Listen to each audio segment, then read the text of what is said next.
계획을 가지고 어떤 방법으로 살 것인가, 어떤 소원이 있고 어떤 꿈을 꾸고 금년에는 내가 어떤 복을 좀 받을 것인가, 이런 생각을 물론 뭐 생각 없이 사는 사람도 있지만, 금년에는 좀 건강했으면 좋겠다, 금년에는 우리 아이들이 더 잘 됐으면 좋겠다, 금년에는 직장 생활에서 뭔가 사업장으로 또 이렇게 사업도 잘 되어지고 뭔가 좀 잘 되었으면 좋겠다. 자, 여러분, 이런 여러 가지 계획을 세울 수 있는데, 그 모든 소원과 모든 꿈과 모든 계획보다 더 중요한 것은 하나님의 말씀에 귀를 기울이는 겁니다. 왜냐하면 사람이 어떤 계획을 세울지라도 하나님이 그 일을 이루어 주셔야 이루어지는 거지, 아무리 꿈이 좋고 소원이 좋아도 하나님이 이루어 주지 아니한 것은 내 것이 안 되는 겁니다. 여러분, 아무리 돈을 벌고 싶어도 돈이 내 것이 돼야 내 돈이지, 누가 돈 안 벌려고 하는 사람이 어디 있겠습니까? 건강, 누가 아프려고 하는 사람이 어디 있겠어요? 그러나 여러분이 건강도 하나님이 은혜를 주셔야 되고 물질도 하나님이 주셔야 되는 줄로 믿습니다. 할렐루야. 그러므로 여러분이 소원을 가지고 계획하고 뭔가 좀 꿈을 가지는 것도 굉장히 중요하지만, 하나님이 오늘 여러분에게, 우리 한번 따라 합시다. 하나님이 나에게, 여러분, 하나님이 나에게 어떤 말씀을 하는가, 그 말씀을 찾고 꿈을 꾸고 하나님이 나에게 어떤 말씀을 주시는가, 하나님이 주시는 그 말씀에 따라서 나아가면 분명히 성령을 따라가는 겁니다. 여러분, 성령을 따라가는 것은 말씀을 따라가는 겁니다. 성령은 항상 말씀을 생각나게 하고 예수님을 생각하면서 그렇게 하는 것이 성령을 따라가는 것이기 때문에, 이 성경의 원저자가 누구냐면 성령님이세요. 그래서 약 한 40명이 1600년 동안, 그 오랜 세월 동안 저자들이 한 40명이 되지만 원저자가 성령님이시기 때문에 1600년 전의 사람이나 1600년 이후의 사람이 동일한 일관성과 통일성과 이런 똑같은 그런 관점에서 성경을 기록하는 것은 성경의 원저자가 바로 성령님이기 때문에 그렇습니다. 그래서 베드로 후서 1장 20절에 보면은 성경을 이렇게 어떻게 말씀하느냐, 모든 예언은 사사로이 풀 것이 아니니, 예언은 언제든지 사람의 뜻으로 낸 것이 아니요 오직 성령의 감동하심을 받은 사람들이 하나님께 받아 말한 것임이니라, 이렇게 되어 있습니다. 성경의 원저자가 누구라고요? 성령님이십니다. 그래서 금년에 우리가 성령을 따라 살려고 하면 하나님의 말씀을 여러분이 들어야 돼요. 여러분에게 말씀이 들려야 그게 성령을 따라 살 수 있는 길이 열리는 건데, 여러분의 소원도 좋고 꿈도 좋고 계획도 좋지만 하나님이 여러분에게 무슨 말씀한 그걸 잡아야 된다는 거죠. 그게 바로 성령을 따라 사는 사람입니다. 그러므로 성령을 따라 살 사람들은요, 항상 하나님이 나에게 무슨 말씀을 하시는가, 이걸 자꾸만 귀담아 듣는 훈련이 필요하다는 겁니다. 오늘 본문 1장 1절에 보니까 하나님의 말씀이 여호수아에게 임하는데 이렇게 기록이 되어 있습니다. 여호와의 종 모세가 죽은 후에 여호와께서 모세의 수종자 눈의 아들 여호수아에게 말씀하여 이르시되, 이렇게 되어 있습니다. 여러분, 하나님의 말씀이 들려지는 환경을 여기에서 잠깐 소개하고 있는데, 그게 뭐냐면 모세가 죽은 후에 하나님의 음성이 여호수아에게 들렸다고 하는 겁니다. 지금 이 순간에도 많은 사람이 죽어가고 있습니다. 여러분과 가까운 지인들 중에도 무슨 질병을 통해서, 사고를 통해서 죽어가고 있는 거예요. 금쪽 같은 내 새끼라고 하는 그런 상담을 하는 오은영 박사가 하는 프로그램이 있는데, 한 7년 전에 아내가 음주 사고를 낸 음주 운전한 교통사고로 인해 가지고 아내가 그 사고에 다른 사람은 다 살았는데, 그리고 이제 어린 아이 딸을 이렇게 안고 딸을 살리기 위해서 엄마가 희생을 했다 그래요. 그래 딸은 하나도 어디 부딪힌 것도 없고 이렇게 타박상도 없고, 그런데 그 엄마가 이제 사별을 하고, 아이가 그때부터 공부를 탑으로 잘했던 아이인데 17살인가 중학교 2학년, 17살이 아니네, 중학교 2학년. 근데 이 아이가 그때부터 멍해진 거예요. 그때부터 학교 안 갑니다. 학교 가도 어울리지도 못하고, 그때부터 게임만 하고 밤새도록 게임만 하고 전혀 그냥 일어나지도 않고 먹지도 않고, 충격이 너무 심한 겁니다. 사람이 살다 보면 우리의 곁을 떠나는 사람이 있어요. 가족들 중에, 친척들 중에, 친구들 중에 우리의 곁을 떠나는 사람이 죽은 거예요. 죽은 거. 죽음이 있다는 이야기입니다. 예수를 잘 믿는 사람도 죽어요. 불신자도 죽고. 그런데 오늘 여호수아에게 말씀하시는 이 말씀은 어떤 상황을 이야기하고 있느냐면, 기라성 같은 너무나 훌륭한 지도자 모세가 죽었다고 하는 소식 이야기가 나온, 죽은 후에 여호수아에게 임한 말씀이라고 그렇게 하나님은 여기에 1장 1절에 기록하고 있습니다. 여러분, 죽은 모세에게 말씀한 게 아니라는 거예요. 죽은 모세에게 하나님 말씀한 게 아니에요. 살아있는 여호수아에게 말씀했다고 하는 말은, 하나님은 지금도 죽은 자에게 말씀하지 않고 지금도 호흡을 하고 뭔가 조금 생기가 있고 살아있는 자에게 말씀한다는 겁니다. 여러분 지금 살아있죠? 살아있으면 아멘 해봅시다. 살아있습니까? 살았어요? 죽었어요? 살았잖아요. 하나님은 살아있는 여러분에게 말씀하기를 원하는 거예요. 여러분의 환경이 주변에 사람이 죽는 것뿐 아니고 여러분의 환경이 많이 어렵고 힘들고, 지금 여호수아가 볼 때에 모세가 죽었으니 큰일 났다, 이제 이스라엘 백성들을 가나안 땅으로 데리고 들어가 있는데 누가 데려갈 건가, 이렇게 많은 부분에 어려운 생각을 가지고 있을 때 하나님은 살아있는 여호수아에게 말씀을 했다고 하는 것은, 오늘도 하나님은 죽은 자에게 하시는 말씀이 아니라 살아있는 자에게 말씀하는 겁니다. 내가 살았다고 하는 사람들, 살아있는 사람들은 하나님의 말씀을 들어야 된다는 거예요. 영이 죽어 있거나 심령이 죽어 있는 자에게 하나님이 말씀하는 게 아닙니다. 하나님은 뭔가 기도하면서 영이 살아있고 하나님의 음성을 듣고 싶어서 하나님 말씀을 듣고 뭔가를 지금 우리의 환경을 극복하고 지금 많은 부분의 어려움의 여건들을 지금 이겨나가고 싶어하는 살아있는 자에게 하나님은 말씀한다는 겁니다. 하나님은 누구에게 말씀합니까? 사명자가 죽고 난 다음에 새로운 사명자를 발굴해서 하나님은 말씀한다는 겁니다. 모세는 사명자였습니다. 모세는 애굽에서 이스라엘 백성들 대군을 끌고 홍해를 건너고 가나안 땅을 향해서 광야에서 40년 동안 아침에는 만나와 메추라기와 또 반석에서 물을 내면서 이스라엘 백성들을 이렇게 이끌어서 가나안 땅으로 들어가는 것이 그의 사명이었습니다. 그러나 그는 120세에 지금의 요르단 서쪽 노보산이라는 곳에서 하나님의 부르심을 받습니다.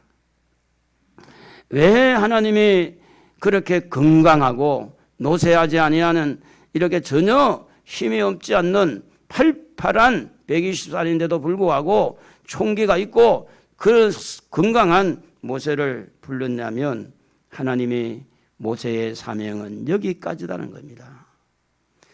여러분, 우리가 더 살면은 좋겠지만 사명이 끝나면 죽을 수밖에 없어요. 그래서 목사도 70세 은퇴, 75세 은퇴, 이 사명이 어느 정도, 장로도 마찬가지고 이 정도는 해도 된다. 회사에서 이제 뭐 조금 늘렸다고 하지만은 62세 은퇴, 60세 이 은퇴라는 이야기가 왜 나오느냐면 이때는 건강해서 잘 할 수 있으니까 그 이후에는 좀 어렵다. 우리가 이렇게 이 땅에 와서 태어나서 살아갈 때 120년 동안 산 것도 너무 감지덕지하지만 그러나 모세의 사명은 여기까지입니다. 하나님은 사명을 다한 사람에게 말씀하지 않았습니다. 새로운 사명을 가지고 새롭게 도전하고 새롭게 앞을 향해서 전진할 수 있는 그런 사람을 발굴해서 하나님은 말씀으로 그에게 이 여호수아에게 말씀했다는 이야기는 2022년을 지내고 새로운 한 해를 맞이한 오늘 살아있는 우리에게 한 해를 살아가야 될 사명자가 되는 우리에게 하나님은 지금도 여러분에게 말씀하기를 원한다는 겁니다. 그저 그냥 예배 시간 됐으니까 왔다 갔다 그게 아니고 오늘 여러분의 환경 속에서 여러분이 지금 여러분 주변에서 많은 사람이 죽어가고 있고 여러분이 지금 상황이 어렵고 힘든 그런 가운데서 하나님은 여러분과 함께 무언가를 하고 싶어서 모세와 같은 사람이 죽고 나서 그 다음에 여호수아를 불러서 하나님이 그에게 말씀했다는 것은 여러분 살아있기에 여러분에게 사명이 있기에 여러분의 귀에 하나님의 음성이 들려지는 축복이 있기를 바랍니다. 하나님의 음성이 들려야 됩니다. 하나님의 음성이 들려야 여러분에게 축복이 되고 여러분에게 주어진 사명이 완수가 되어지는 겁니다. 여호와께서 모세의 수종자 눈의 아들 여호수아에게 말씀하여 이르시되 이렇게 말을 한 것은 뭐냐면 모세 옆에서 모세가 무엇을 하고 어떻게 살아왔고 어떻게 하나님을 신뢰하고 모세가 어떻게 기도하고 어떻게 말씀을 붙들고 말씀대로 살고 어떻게 하나님의 음성을 듣고 어떻게 하나님의 백성들을 어떻게 이끌고 하는 것들을 주변에서 자세히 본 여호수아에게 하나님은 말씀하고 있다고 하는 겁니다. 다시 말하면 아무것도 모르는 사람에게 말하는 게 아니라는 거죠. 아무것도 관심이 없는 사람에게 말하지 않습니다. 오늘도 제가 이제 생각할 때 성경 공부를 하는데 오늘은 라면 먹고 성경 공부 하려나 이제 저 혼자 생각했어요. 근데 오늘 부엌에 가보니까 오늘도 식사 준비가 되어서 감사한데 어떤 사람은 뭐 내가 아니라도 누군가 하겠지 하는 사람이 있는가 하면 할 사람이 없으니 내가 해야 되겠다라는 사람이 있는데 사명자라고 할 때는 어떤 사람을 사명자라고 그러냐면 누군가가 하겠지 하는 사람은 사명자가 아니에요. 사명자는 누가 하지 아니하면 내가 해야 되겠지 하는 그런 사람을 사명자라고 말을 하는 겁니다. 모세가 죽었으니 누군가가 사명자가 일어나야 되는데 그 중에 아마도 하나님이 보실 때 그래도 내가 많이 부족하지만 그래도 이스라엘 백성들을 이끌고 가나안을 들어가야 되지 않겠냐. 이러한 근접한 생각을 하나님의 마음에 합당하게 생각한 사람이 아마도 여호수아가 되지 않을까라는 생각을 해보는 겁니다. 그래서 하나님은 살아있는 여호수아에게 말합니다. 사명자로 세우기 위해서 하나님은 여호수아에게 말씀합니다. 가나안을 정복할 수 있는 그런 능력자 이 여호수아를 불러서 말씀합니다.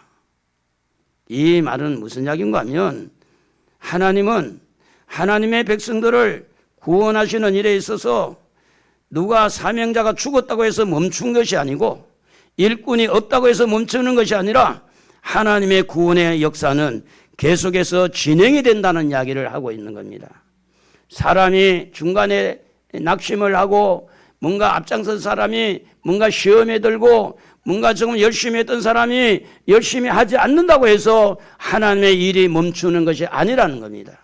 하나님은 새로운 사람을 발굴해서 하나님이 구원의 역사를 이루고자 하는 그 역사를 지속적으로 하기를 원하는 분이 바로 하나님이시라는 겁니다.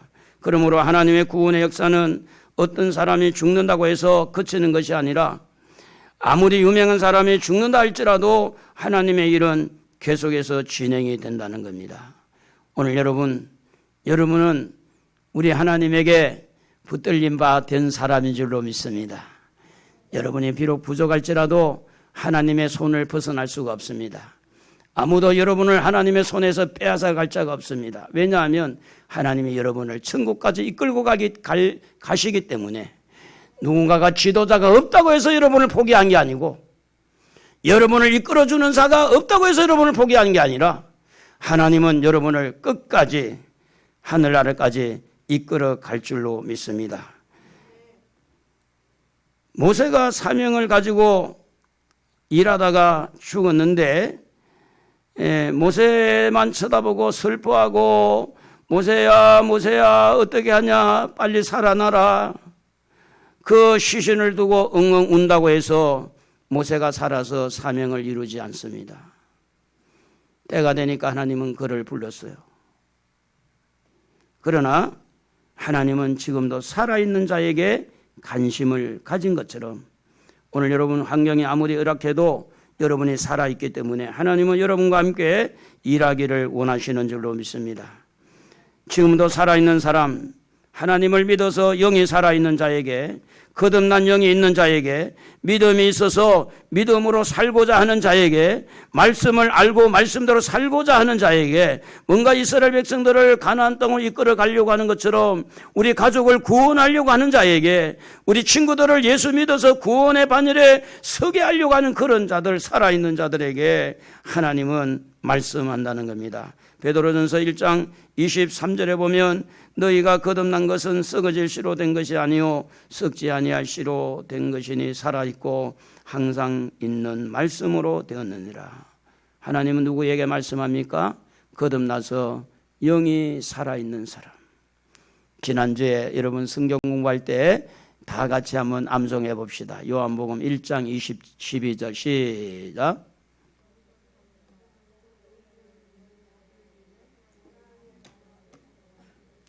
자, 예수님을 영접하는 자, 곧 그 이름을 믿는 자들에게는 하나님의 자녀가 되는 권세를 주었다 그랬어요.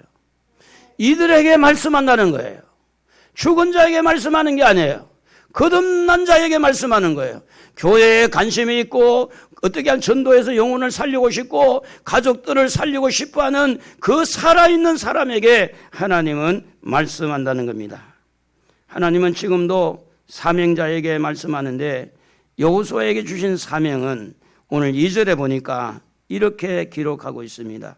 내 종 모세가 죽었으니 이제 너는 이 모든 백성과 더불어 일어나 이 요단을 건너 내가 그들고 이스라엘의 자손에게 주는 그 땅으로 가라. 여러분 사진을 한번 보면 사진이 이렇게 되어 있습니다. 파란 색깔로 되어 있는 맨 옆에 왼쪽에 있는 것을 지중해라고 그럽니다. 지중해, 대해라고, 성경에는 대해라고 많이 되어 있는데 밑에 있는 파란 색깔 좀 큰 것을 사해 바다라고 그래요. 그리고 이제 중간에 그 위에 있는 것을 뭐라고 그러냐? 갈릴리 바다, 갈릴리 호수라고 그래요. 자, 갈릴리 호수가 위에 있고 사해 바다가 밑에 있는데 그 중간에 쭉 꺼여 있는 것을 우리는 뭐라고 그러냐? 요단강이라고 그럽니다. 지금 이제 사해를 중심해서 여러분이 볼 때 사해 옆에 있는 그 글자가 없는 그 땅이 요르단 땅입니다. 현재 요르단 땅. 너부산이 있는 곳이에요. 그리고 기단한 왼쪽에 있는 땅이 바로 지금의 이스라엘 나라가 됩니다. 그러면 사해 저 위에 그 중간에 보면 그 위에 화살표가 있습니다만은 거기를 건너가면 요단강을 건너가면 제일 처음에 나오는 성이 뭐냐면 여리고성입니다. 여리고성을 비롯해서 아이성을 비롯해서 그래서 이제 이스라엘 사람들이 가나안 땅을 정복하는데 지금 그 땅으로 가라.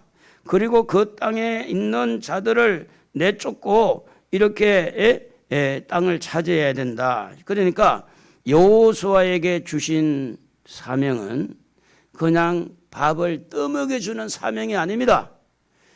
그게 그 원주민이 살고 있는 그들을 싸워서 내쫓아야 되고 그런 놀라운 그런 일들을 해야 되는 막대한 사명이 그에게 이루어졌는데, 지금 40년 동안 광야에서 모세가 이스라엘 백성들을 이렇게 이끌 때에 그들의 입에서 나오는 불평, 원망, 짜증, 모세를 잡아 죽이려고 하고 평소에 여호수아는 그들을 다 보아왔어요. 그러니까 이 사명을 감당하는 것이 그렇게 쉬운 게 아닙니다. 그런데 그들은, 이 기성세대는 다 죽고 이제 후세들, 자기 후손들, 그 후손들을 이끌고 가나안 땅을 가야 되는데, 출애굽기 3장 8절 여러분 같이 한번 읽어보겠습니다. 시작. 내가 내려가서 그들을 애굽인의 손에서 건져내고 그들을 그 땅에서 인도하여 아름답고 광대한 땅, 젖과 꿀이 흐르는 땅, 곧 가나안 족속, 헷 족속, 아모리 족속, 브리스 족속, 히위 족속, 여부스 족속의 지방에 데려가려 하노라. 자, 이 말씀은 무슨 이야기인가 하면, 하나님께서 여호수아에게 말씀할 때 일반적으로 하나님 말씀 붙들고 가면 만사형통이라고 생각하는데 그게 아니었어요. 여러분, 예수를 믿으면 만사형통, 물론 틀린 말도 아니지만 그럴 때 여기서 모든 게 만사형통이라는 말도 어려운 말입니다. 왜냐하면 예수를 믿고 난 다음에 자기와 싸워야 됩니다. 죄와 싸워야 돼요. 악한 영과 싸워야 돼요. 욕심과 싸워야 돼요. 지금 가나안 땅에 들어있는 7 족속처럼 내 안에 탐심도 있고, 내 안에 음란하고, 내 안에 어떤 그런 시기와 질투와 내 안에 어떤 그런 잡다한 것들이 많이 있는데, 이것과 싸워서 내 마음을 하나님의 나라로 만드는 자기와 싸움도 쉽지 않지만 세상 사람들이 만만치 않습니다. 자기 이권에 달려서 이 행동하기 때문에 전부 자기 욕심으로 살기 때문에. 얼마 전에 뉴스를 보니까 자기 어머니가 돌아가셨는데 사망신고를 하지 않고 2년 동안을 함께 시신과 살았는데, 이유가 뭐냐? 어머니 앞으로 나오는 기초연금을 딸이 받아먹기 위해서, 그래서 2년 동안을 시신과 살았어요. 어머니 몫으로 나오는 거. 그래서 이번에 뉴스 나왔잖아요. 그렇습니다. 여러분, 세상 사람들이 우리가 전도하고 우리가 정복하고 우리가 하나님의 나라를 이루고 영원한 천국으로 데리고 가야 될 우리의 사명이 그렇게 쉽다라고 말하기는 어렵습니다. 금년 한 해 동안 여러분이 이 세상을 살아가는데 그냥 공짜로 살아가는 것이 아니라는 겁니다. 싸워야 되고 도전해야 되고, 우리 안에 있는 이 악의 세력도 또 내쫓아야 되지만 우리 주변에 있는 어떤 악의 세력과 또 싸워야 되는 그런 것이 오늘 우리에게 주어진 사명이라고 하는 겁니다. 여기에 가나안 땅은 우리에게 무엇을 표현하고 있느냐 하면 우리에게 영원한 천국을 상징하는 겁니다. 하늘나라 영원한 천국을 향해서 나아가기 위해서 오늘 우리는 금년 한 해 동안 하나님의 음성을 들어야 되는데, 빌립보서 3장 20절에 보면 우리의 시민권은 하늘에 있다고 그랬고, 베드로전서 1장 9절에 보면 믿음 곧 우리가 이 믿음의 결국은 영혼 구원이라, 그렇게 말씀을 하고 있습니다. 결국은 가나안 땅에 가는 것은 구원받는 거예요. 구원을 위해서 하나님은 우리에게 말씀하고 있습니다. 성도들의 관심은 돈에 가 있고, 성도들의 관심은 세상에 가 있고, 성도들의 마음은 세상에 완전히 빠져가지고 허우적거리고 있는 이런 사람들에게 누군가가 여호수아처럼 깃발을 내세워서 우리 돈에 속지 말고 세상에 속지 말고 세상 사람들과 같은 가치를 가지고 살지 말고, 우리의 시민권은 하늘나라에 있으니 누군가가 총대를 메고 사명을 가지고 이렇게 사는 것이 예수 믿는 게 아니다. 이렇게 돈만 쳐다보고 돈내 파묻혀서 돈 하고 사는 것이 예수 믿는 것이 아니다. 우리는 천국에 갈 사람이다. 우리는 가나안 땅에 들어갈 사람이다. 그래서 이스라엘 백성들은요, 가나안 땅에 광야 40년 동안 정착을 하지 않았습니다. 천막 생활을 했어요. 하나님의 임재를 상징하는 구름이 하늘로 뜨면 그들은 천막을 다 거두어서 성막을 거두어서 또 움직였어요. 40년 동안 살아갔을 때 거기에는 정착지가 아니었습니다. 실제 정착지는 가나안 땅, 지금 이스라엘 땅 그 안에 7 족속을 내쫓고 거기에 지파별로 분배를 해서 정착을 하게 되어졌던 것입니다. 사랑하는 성도 여러분, 우리가 금년 한 해 동안 성령을 따라 행하고 우리 앞에 놓여진 여러 가지 도전, 여러 가지 문제들을 도전하고 우리가 대적하면서 싸워가야 될 이 세상은 여러분 그렇게 호락호락하지 않습니다. 남의 돈 벌기가 쉽지 않습니다. 남의 호주머니에 돈을 우리가 사기를 치거나 도둑질을 하지 않는 이상 정상적으로 우리가 경제활동을 해서 돈을 번 것도 만만치 않습니다. 예수를 믿으라고 전도해서 그 영혼을 하나님 앞으로 이끄는 것도 만만한 일이 아닙니다. 그래서 하나님은 말씀합니다. 여호수아에게 약속을 말씀합니다. 여러분 3절을 다 같이 한번 읽어보겠습니다. 시작. 내가 모세에게 말한 바와 같이 너희 발바닥으로 밟는 곳은 모두 내가 너희에게 주었노니. 하나님은 지금 가나안 땅을 정복하고 그들에게 하나님의 나라를 건설하려고 할 때 이 여호수아에게 무엇을 주느냐면 하나님의 말씀, 약속을 주는 겁니다. 이 약속은 모세에게 했던 약속이고 여호수아에게 약속한 거고 오늘 우리에게 약속하는 일관성 있는 약속입니다. 그래서 히브리서 3장 13장 8절에 보면 예수님은 어제나 오늘이나 영원토록 동일하다고 말씀하고 있는 겁니다. 가나안 땅을 정복하라는 이 말씀은 모세에게 했어요. 여호수아에게 했습니다. 오늘 이 세상은 우리가 정복해야 될 땅인들입니다. 사람을 정복해야 됩니다. 그들의 마음을 정복해야 됩니다. 생육하고 번성하고 또 정복하고 다스리라 충만하라, 이것이 바로 하나님의 말씀입니다. 오늘 천국에 들어갈 사람들이 이 땅에 살아가면서 세상 사람이 살아가는 잣대를 가지고 가면 그는 사명자가 아닙니다. 하나님의 나라를 건설해야 될 사명자는 모세에게 주신 말씀 붙들고 여호수아에게 주신 말씀 붙들고 우리의 시민권은 하늘에 있으니 우리는 생육하고 번성하면서 저들을 지배하고 저들을 말씀으로 그들을 이끌어줘야 되겠다. 그래서 하나님의 말씀의 약속은요, 일관성이면서도 통일성을 이루고 있는 겁니다. 모세에게 약속한 대로 여호수아에게 약속하고 여호수아에게 약속한 것이 오늘 우리에게 약속을 하는 겁니다. 여러분 그의 나라와 의를 구하면요 분명히 하나님께서 모든 것을 다 주시는 줄로 믿습니다. 그게 하나님의 축복이에요. 발바닥으로 밟는 것을 다 주었다고 말을 하는데 이미 하나님의 계획은 이미 다 준 겁니다. 다 준 겁니다. 차지하지 않았는데. 이 말씀의 약속은 여호수아로 하여금 힘을 내라는 거예요. 과거에 IMF 터졌을 때 아이들이 이런 노래를 한 적이 있습니다. 힘내라 힘, 힘내라 힘, 이런 노래를 한 적이 있어요. 아빠 우리가 있잖아요. 힘내라 힘.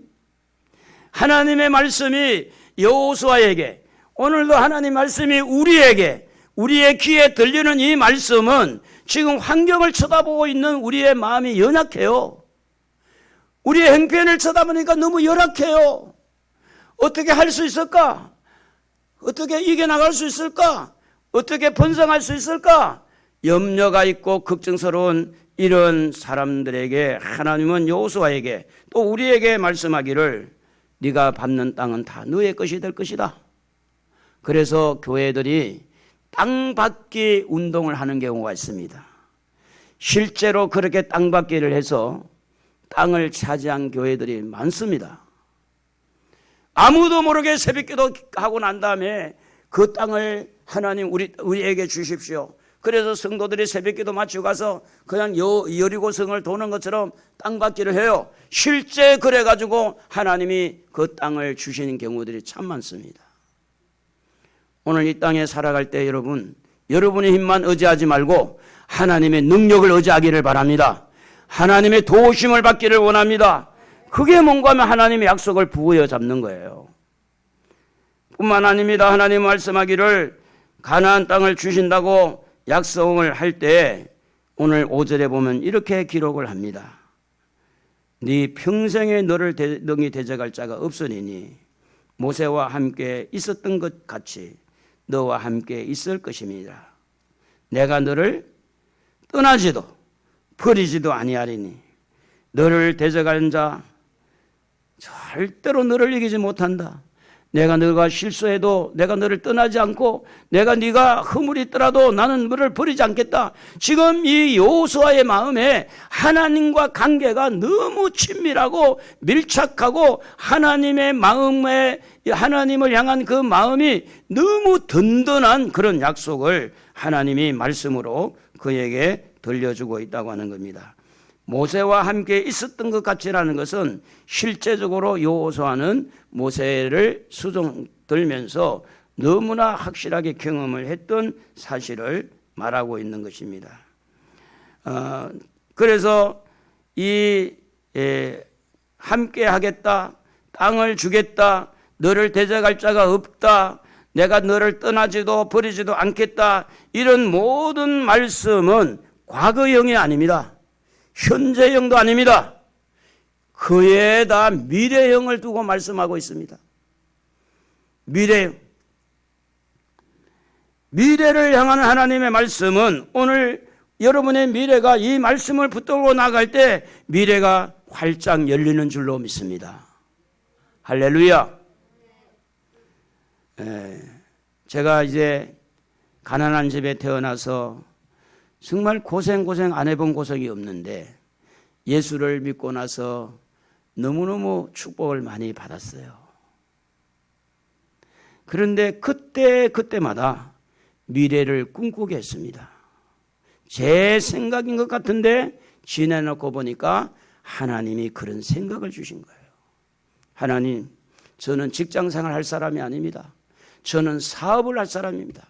제가 지금 직장에 들어가는 것은 딱 3년입니다. 나는 3년 이상 안 할 겁니다. 근데 지금 아무리 생각해봐도 어디서 그런 생각이 나왔는지 모르겠어요. 어디서 나왔는지. 하나님, 저는 교회를 짓기 전에 우리 집은 절대 짓지 않겠습니다. 제가 누가 가르쳐서 한 이야기가 아닙니다. 어디서 그런 말이 나왔는지 모르겠어요. 지내놓고 보니까 하나님의 인도였어요. 지난주도 말씀을 드렸듯이 사기꾼 목사를 만나고 나서 아무것도 모르고 신뢰하고 저도 100% 신뢰하고 다른 목사님들 다 모시고 와가지고 기도받게 하고 그렇게 했던 그런 상황인데 하나님이 말씀하는 겁니다. 야 바보야, 저 목사가 사기꾼인데 성도들이 다 저쪽으로 넘어갔으니 너 혼자 지금 뭐 할 거냐? 하나님의 음성이 들려서 제가 살아났습니다. 여러분, 지나온 세월 동안 여러 가지 산전수전을 경험하면서 오늘의 축복을 받는 것은 그냥 축복이 아니라 하나님의 음성을 듣고 하나님의 말씀을 듣고 하나님이 때를 따라서 말씀해 주심으로 그 말씀을 부여잡고 나갈 때 축복이 열린 것처럼 금년 한 해 동안 하나님 말씀을 부여잡기를 바랍니다. 여러분의 귀에 들리는 하나님의 음성을 잡아야 됩니다. 지금 환경에서, 지금 열악한 환경에서 하나님이 여러분에게 무엇을 말씀하고 있는지. 그래서 이 말씀은 미래를 향한 하나님의 말씀이라는 것은 미래를 내가 보장해 주겠다. 내가 너의 미래를 축복해 주겠다. 내가 너의 미래를 열어주겠다. 너의 미래는 나의 손에 있는 거야. 그러면서 이 미래의 약속의 말씀을 할 때 그 말씀을 무엇으로 받아들여야 되느냐?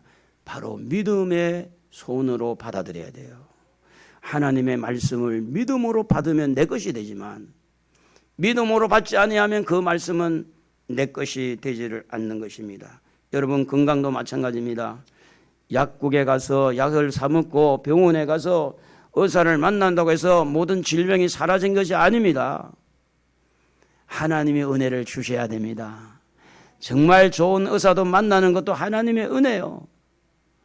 그러니까 하나님의 손에 여러분의 미래가 있다라는 이 마음에 여러분 동의한다면 우리의 미래를 열어가실 그 하나님의 음성을 들어야 돼요. 그 하나님이 함께 하겠다, 떠나지 않겠다, 버리지 않겠다, 가나안 땅을 다 너에게 주겠다, 이렇게 모든 미래가 하나님의 이 손에 있다고 말씀할 때 그것을 뭘로 받아들여야 되느냐?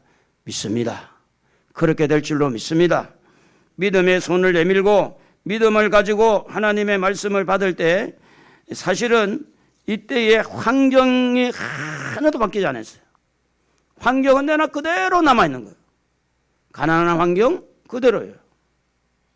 열악한 환경 그대로예요. 환경이 중요한 것이 아니라 가장 중요한 것은 하나님의 음성이 들리느냐, 하나님이 함께 하느냐가 중요한 겁니다. 여러분 잘 아는 대로 요셉이 이제 17살 때 애굽으로 팔려갈 때 노예 신분으로 갑니다. 그런데 그의 환경은 너무나 열악했어요. 그런데 성경은 창세기 39장 2절에 보면 여호와께서 요셉과 함께 하심으로 그가 형통한 자가 되어 이렇게 되어 있습니다. 3절에도 보면 그의 주인이 여호와께서 그와 함께 하심을 보며 또 범사에 형통하게 하심을 보았더라라는 말을 해요.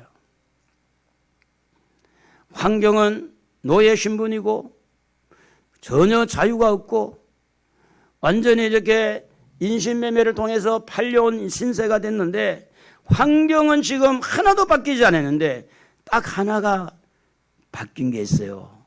다른 사람은 하나님과 함께 하지 못했는데 요셉은 하나님과 함께 한 거예요. 오늘 여러분 어디를 가든지 하나님과 함께 하시기를 바랍니다. 내가 너와 함께 하겠다. 놀라지 말라. 나는 내 하나님이 됨이니라. 참으로 나의 의로운 오른손으로 너를 붙들어 주리라. 오늘 하나님과 함께 한다면 세상이 아무리 살기가 어렵고 힘들어도 감당해 볼 만하다는 거예요. 제가 이제 4주 훈련을 받고 씨름대회가 열렸는데 그 이제 중대에서 씨름을 했어요. 내가 이제 한 사람 두 사람 이기니까 이게 이제 막 계속해서 나한테 붙이는 거예요. 키가 막 이만한 사람, 덩치가 있는 사람도 그래서 한 30명을 넘어뜨린 거예요. 30명. 제가 이래봐도 씨름을 배우지는 않았지만 제 장점이 뭐가 있냐면 지금은 많이 약해진 이 아구심이 강해요. 삿발을 잡으면 탁 당기거든. 그래가지고 이제 키 큰 사람이 덩치 있는 사람이 빡딱 들어 올리면 제가 이제 딱 올라가 있다가 그 사람의 힘을 이용해가지고 움직이는 대로 살짝 제껴버리면 휘떡 넘어지더라고. 제가 축구를 할 때도요, 노예에서 그런 대로 소문이 났었어요. 저도 내가 일이 좀 빠른 걸 처음 몰랐어요. 저도 내가 이렇게 빠르게 뛰는 걸 몰랐는데 내가 언제 그걸 알았느냐면 이제 고인이 되신 우리 이명환 목사님 교회하고 우리 교회하고 저 소사중학교에서 이렇게 소사중학교에서 이렇게 그 교회 대항을 했는데 가은이 너 소사중학교냐? 거기서 했다. 그 운동장에서. 그런데 마지막 개주를 하는데 우리가 많이 떨어졌어요. 그런데 내가 막 이렇게 달려가지고 1등을 한 거야. 이겼어. 그래 내가 달리는 거 보고 내가 이렇게 잘 달렸나? 나도 몰랐는데 축구를 할 때 제가 이제 좀 빨리 뛴 것 같아요. 노예 축구대회가 되면 목사님 안 나가면 안 됩니다 할 정도로 그래 우리 노예에서는 좀 축구를 좀 그래도 조금 한 걸로 그렇게 돼 있는데 제가 왜 이런 말씀을 하느냐면 여러분 세상 살아가는 게 그래요. 내 힘만 가지고 살려고 그러지 말고 하나님과 함께 하시기를 바랍니다. 하나님이 도와야 돼요. 사업장에 여러분 혼자 그 고민하지 말고 하나님이 함께 하셔야 돼요. 그래서 어떤 열악한 환경 때문에 낙심하지 말고 좌절하지 말고 우리 아버지는 우리 엄마는 핑계하지 말고 나는 가난한 집에 흙수저로 태어나서 여러분 그게 문제가 아닙니다. 여러분 요셉은요 완전히 엎친 데 덮친 격으로 요셉은 하나님 말씀 지키려고 하다가 감옥에 들어가잖아요. 근데 그 감옥에서도요 창세기 39장 21절에 보면 여호와께서 요셉과 함께 하시고 그에게 인자를 더하사 간수장에게 은혜를 받게 하시매 23절에 보면 간수장은 그의 손에 맡긴 것을 무엇이든지 살펴보지 아니하였으니 이는 여호와께서 요셉과 함께 하심이라. 여호와께서 범사에 평통해 하셨더라. 종으로 팔린 간 것도 힘든데 감옥에까지 들어갔어요. 그러면 희망이 없잖아요. 희망이. 남의 나라에 가서. 그런데 누가 함께 하니까? 하나님이 함께 하니까. 그래서 거기서 총리로 뽑혔어요. 총리로. 거기서 총리로 픽업이 된 거예요. 지금 여러분 금년 한 해 동안 신비의 세계가 좀 열렸으면 좋겠습니다. 사람이 할 수 있는 거기서 아니라 그걸 점프해가지고 사람이 할 수 없는 뭔가를 좀 아이디어를 발견하고 뭔가를 좀 할 수 있는 기대를 걸고 하나님이 도우시면 됩니다. 다윗도 여러분 환경이 열악했습니다. 그는요 목동에 일을 했어요. 그는 군인과 전혀 상관이 없는 목동 목자였습니다. 매하는 양몰이 사람이었어요. 그런데 아버지 심부름으로 전쟁터에 나가게 됩니다. 형들이 전쟁을 잘하고 있는지 가서 안부를 묻고 가져간 음식을 나눠주라. 갔는데 골리앗이라는 사람이 키가 이렇게 큰 사람이 하나님을 막 욕합니다. 그래서 다윗이 가만히 들어보니 내가 믿는 하나님을 욕하니까 열분이 나는 거예요. 그래서 가만히 알아봤더니 이제 저 골리앗을 잡아서 죽이는 사람은 사의를 삼겠다고 왕이 선포를 한 거예요. 그래서 이제 다윗이 이렇게 전쟁터에 나가겠다고 하는 이야기를 왕이 들었어요. 사울왕이. 그래 사울왕이 다윗을 불렀어요. 다윗아 네가 지금 그러면 전쟁터에 나가려면 갑옷이라도 입어야 되니까 내 거 너 없으니까 내 거 한번 입어봐. 그래 사울왕의 갑옷을 입어보니까 키가 안 맞으니까 너무 안 맞는 거 다 집어던지고 그냥 맨몸으로 물맷돌 몇 개 하고 이렇게 돌리는 거 물매하고 가져나가서 이렇게 이야기를 합니다. 사무엘상 17장 45절에 보면 다윗이 블레셋 사람에게 이르되 너는 칼과 창과 단창으로 내게 나오거니와 나는 만군의 여호와의 이름 곧 네가 모욕하는 이스라엘의 군대의 하나님의 이름으로 네게 나아가노라. 여러분 환경이 좋다는 것은 갑옷도 있고 무기도 차고 키도 크고 힘도 있고 그리고 싸움도 좀 이렇게 연습도 하고 훈련을 해서 그래서 골리앗을 이길 만큼 그런 환경이 좋은 환경입니다. 그런데 물맷돌 가지고 나가는 이 골리앗 그 앞에 이 다윗은 쉽게 말하면 태풍 앞에 등불 같은 연약한 존재입니다. 그럼에도 불구하고 다윗은 그 환경 속에 하나님이 나와 함께 하신다. 하나님이 나를 도우신다. 하나님이 함께 하시면 저 골리앗을 나는 이길 수가 있다. 그래서 여러분 골리앗을 다윗이 죽였습니다. 이 환경 때문에 다윗은 계속해서 어려움의 환경에 처합니다. 사울왕이 다윗을 죽이려고 할 때 그는 그 사울을 죽일 만한 기회가 두 번이나 있었음에도 불구하고 그렇게 하지 않았습니다. 그런데 그 이유를 가만히 성경을 살펴보니까 사도행전 13장 22절에 보면 하나님께서 다윗을 만나보니 다윗은 내 마음에 맞는 사람이라. 옛날 성경 마음에 합한 사람이라. 여러분 하나님의 마음에 쏙 드는 분 되기를 바라요. 할렐루야. 사람도 사람의 마음에 드는 사람이 좋잖아요. 여러분도 하나님의 마음에 쏙 들면 열악한 환경 속에서 다윗을 붙들어서 물맷돌 가지고 골리앗을 넘어뜨린 것처럼 오늘도 하나님께서는 여러분을 통해서 여러분 앞에 있는 골리앗과 같은 큰 그런 어려운 환경들을 극복할 수 있는 힘을 우리 하나님이 주실 줄로 믿습니다. 그래서 골리앗 같은 사람뿐 아니라 골리앗 죽인 것 때문에 다윗이 죽인 자는 만만이고 사울이 죽인 자는 천천이라는 백성들이 그렇게 노래한 것 때문에 사울 왕이 다윗을 죽이려고 할 때 그때마다 하나님이 다윗을 보호해 주신 것에 대해서 시편 23편 4절에 그렇게 기록을 하고 있습니다. 내가 사망의 엄침한 골짜기로 다닐지라도 해를 두려워하지 않을 것은 주께서 나와 뭐하심이라? 함께 하심이라. 이렇게 되어 있습니다. 주의 지팡이와 막대기가 나를 안위하신다 그랬어요. 가장 중요한 것은 환경이 아닙니다. 하나님이 함께 하느냐가 중요한 겁니다. 환경이 어려운 게 문제가 아닙니다. 하나님이 나와 함께하고 하나님이 이 환경 속에서 어떻게 나에게 말씀하는 건가 중요한 겁니다.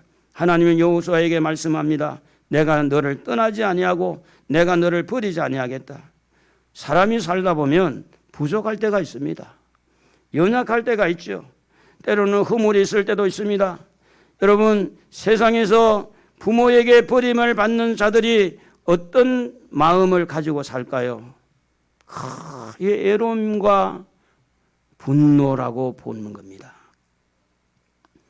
하나님은요, 우리를 애로움과 분노에 빠지지 않게 우리를 지켜주시는데, 요한복음 13장 1절에 자기 사람들을 사랑하시되 끝까지 사랑하시니라고 그랬어요. 끝까지 어떻게 사랑할까? 허물이 많은데, 마음에 들지 않는데, 그게 바로 십자가 사랑이라는 겁니다. 십자가의 보혈로 죄를 다 용서해 주시면서 우리를 지켜주고 우리를 떠나지 않는다고 그렇게 말씀합니다. 요한복음 14장 18절에 내가 너희를 고아와 같이 버려두지 아니하고 라고 말씀합니다. 고아와 같이 버려두지 않겠다. 내가 너와 함께 하겠다. 그래서 시편 시인은 시편 27편 10절에 보면 내 부모는 나를 버렸으나 여호와는 나를 영접하시리이다. 할렐루야. 환경이 어렵다고요? 가진 것이 어렵다고요? 아무것도 없다고요? 그거보다 더 중요한 것은 하나님이 여러분과 함께 한다는 사실. 하나님은 전능하신 분입니다. 우주 만물을 만드신 분입니다. 문제는 여러분의 믿음입니다. 여러분에게 말씀하고 있습니다. 모세와 같이 있었던 것처럼, 여호수아와 같이 있었던 것처럼 내가 너와 함께 한다고 말씀하고 있습니다. 여호수아에게 말씀한 것처럼 내가 너를 지켜주고 내가 너를 떠나지 않겠다고 약속합니다. 가나안 땅을 너에게 주겠다. 영원한 천국을 너에게 주겠다고 말씀하고 있습니다. 그래서 하나님은 불안한 마음, 두려운 마음을 가지고 있는 여호수아에게 6절에 이렇게 기록하고 있습니다. 마음을 강하게 담대하게 하라. 강하고 담대하라는 것은 마음을 두고 이야기합니다. 너는 내가 그들의 조상에게 맹세하여 그들에게 주리라 한 땅을 이 백성에게 차지하게 하리라. 차지하게 하리라는 것은 수동형입니다. 능동형이 아닙니다. 여호수아에게서 나오는 힘으로 차지하는 게 아니라 하나님의 힘으로 차지할 수 있도록 하나님이 전쟁에서 함께 해주시고 도와주시겠다는 말씀을 하는 겁니다. 제가 이제 이번에 저희 매형의 전화를 받았습니다. 자녀가 셋인데, 조카가 셋인데, 막내가 청와대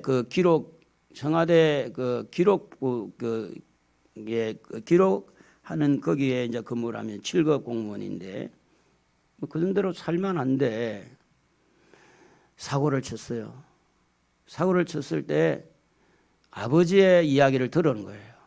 그래도 아들을 살리고 싶어서. 그래가지고 어떻게 겨우 수습을 하고 마지막에 이런 이야기를 하는 거예요. 그래, 아버지가 되어서 꽃감이라도 많이 깎아서 팔아야 되겠다고. 그 말이 저한테 너무 이상하게 마음에 꽂히는 거야. 그래서 제가 마음에 그러면 한 100개는 좀 팔아줘야 되지 않겠나. 그래서 여러분 이번에 제가 이래봐도 꽃감을 우리 개수는 확실하게 세보진 않는데 한 120, 30개 해준 것 같아요. 120, 30개. 사실은 제가 뭐 장사하려고 그런 게 아니라 뭔가 좀 돕고 싶어서 한 건데 어떻게 보면 목사가 그런 말하기 쉽지 않습니다.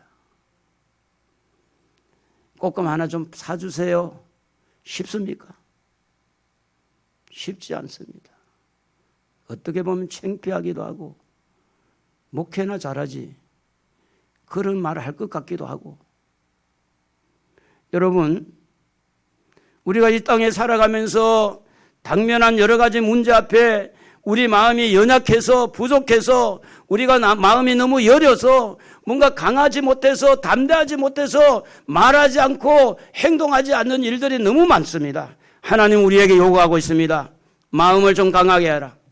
마음을 담대하게 하라. 그래야 네가 이 일을 할 수 있다. 사명의 감당을 한다는 거죠. 그래서 이 백성에게 차지하게 하리라고 하는 이 말씀은 하나님이 구경한다는 이야기가 아닙니다. 하나님이 도와주시겠다는 겁니다.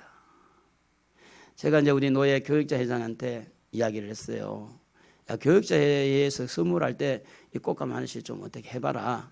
그러니까 아이고 목사님 조금만 일찍 이야기했으면 해될 텐데 선모님이 정해져서 어렵다고 그러더라고. 그런데 며칠 있다가 전화가 왔어요. 목사님 이만해만 해서 한 이렇게 좀 하면 되겠습니다.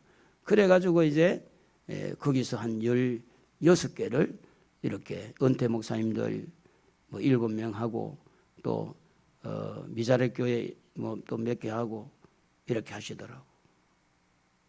제가 만약에 내 일도 아닌데 내가 뭐한데 그런 말을 해.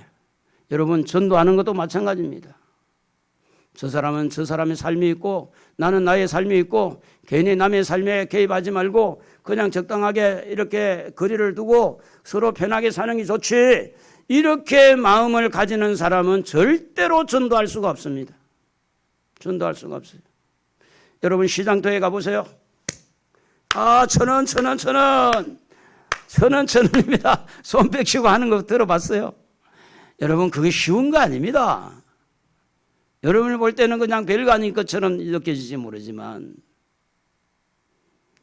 왜 하나님은 마음을 강하게 하라고 이렇게 했을까?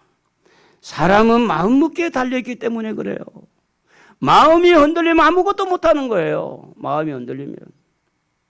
여러분 보세요. 주일날도 예배 시간을 마음을 어떻게 먹고 와서 찬양으로 준비하고 미리 와서 내가 이렇게 은혜를 받기 위해서 마음을 먹는 것과 그냥 시간 되면 이렇게 간다 이런 생각하는 마음은 여러분 전혀 은혜 받는 게 달라요. 달라요. 하나님 앞에 금년에 어떻게 여러분이 살기를 원하십니까? 살고 죽는 것도 하나님의 손에 있고 잘되고 못되는 것도 하나님의 손에 있고 여러분이 아무리 날뛰고 설친다 해서 다 되는 것이 아니라 하나님이 함께 해야 됩니다. 하나님이 도와야 됩니다. 그게 믿음이죠. 그래서 에브라임 링컨은 이렇게 말을 했습니다. 사람은 행복하기로 마음먹은 만큼 행복하다. 마음먹기에 다르다 그런 이야기입니다. 여호수아 1장 7절에 보면 이렇게 말씀해요.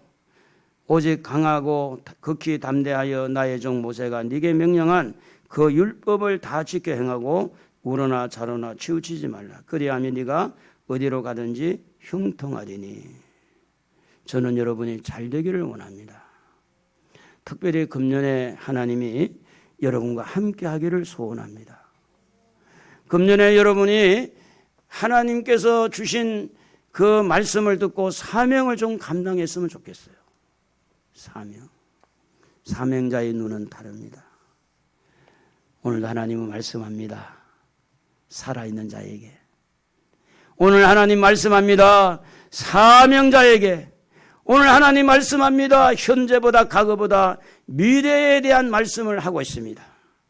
미래에 대한 말씀. 믿음으로 받아들이고 잘 될 줄로 믿고 하나님을 아버지라 부르는 자는 다 같이 시작. 아니 이어서 해야지. 시작.